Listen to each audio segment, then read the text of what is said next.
साथियों, रामचरितमानस के बालकांड का प्रसंग चल रहा है। तो जब सती हट करके महादेव के लाख समझाने के बावजूद जब अपने पिता के यहाँ यज्ञ में शामिल होने गई और वहाँ का दृश्य देखा, पिता तो नाराज थे ही।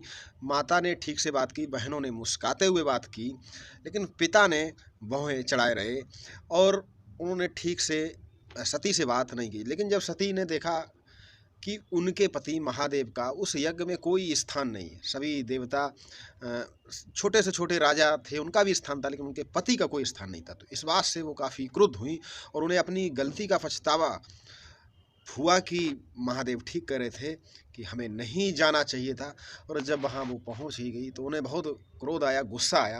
अब देखिए आगे क्या है कि यद्यपि जग दारुण दुख नाना, सबते कठिन जाति अवमाना, समुझि सो सतिहि भयु अति क्रोधा, और बहुविध जननी कीनई प्रबोधा।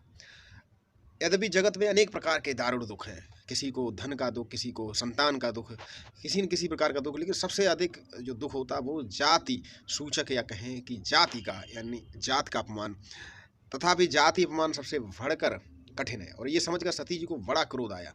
माता ने उन्हें बहुत प्रकार से समझाया। माता जो थीं सती की, उन्होंने काफ़ी कोशिश की समझाने की, लेकिन वो नहीं मानी। शिव अपमानु न जाय सही, हृदय न होई प्रबोध, और सकल सभई हटि हट के, सकल सभई हटि हट की, तब बोली वचन सक्रोध।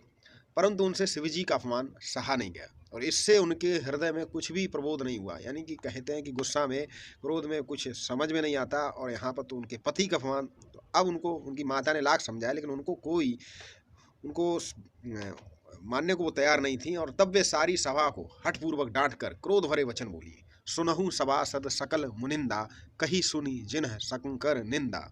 सुनहु सभासद सकल मुनिंदा, और कही सुनी जिन्ह शंकर निंदा, सो फलु तुरत लहब सब काहूँ, भली भांति पछताव पिता हूँ। उन्होंने कहा कि हे सभासदों, सब मुनीसरों, सुनो, जिन लोगों ने यहाँ शिव जी की निंदा की या सुनी है, क्योंकि दक्ष तो नाराज थे और काफ़ी नाराज थे, तो उन्होंने कहा कि जिन्होंने भी निंदा सुनी उन सबको उसका फल तुरंत ही मिलेगा, और मेरे पिता दक्ष भी भली भांति पछताएंगे। यानी कि भली भांति पछताव पिता हूँ, पिता भी पछताएंगे। अब देखिए यहाँ पर कहते हैं कि स्त्री के लिए उसका पति, जब उसका विवाह हो जाता तो सबसे पहले उसका पति। संत शंभु श्रीपति अपवादा। देखिए ये हमारी भारतीय संस्कृति, आधुनिक शिक्षा, आधुनिक पाश्चात्य संस्कृति क्या कहती है उस पर हम नहीं जाएंगे। हमारी भारतीय संस्कृति जिसमें पत्नी के लिए पति का स्थान सर्वोपरि है। संत शंभु श्रीपति अपवादा, सुनिय जहाँ तह असी मर्यादा, काटिय तासु जीव जो बसाई, श्रवण मुदिना त चलिय पराई। कहा गया है कि जहाँ संत शिवजी और लक्ष्मीपति विष्णु भगवान की निंदा सुनी जाए, वहाँ ऐसी मर्यादा है।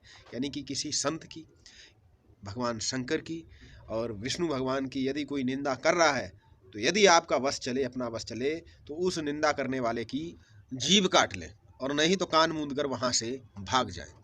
अब देखिए अभिव्यक्ति की आज़ादी, लेकिन यहाँ पर ईश निंदा, मैं आधुनिक परिप्रेक्ष्य की बात कर रहा हूँ कि ईश निंदा, हम ना तो हम किसी के धर्म, किसी के देवी देवता, उनके इष्ट की बुराई करें, और ना अपने, क्योंकि ईश्वर एक आस्था का विषय है। तो साथियों, फिर मिलूंगा अगले दोहे, अगली चौपाई के साथ। तब तक के लिए जय श्री राम।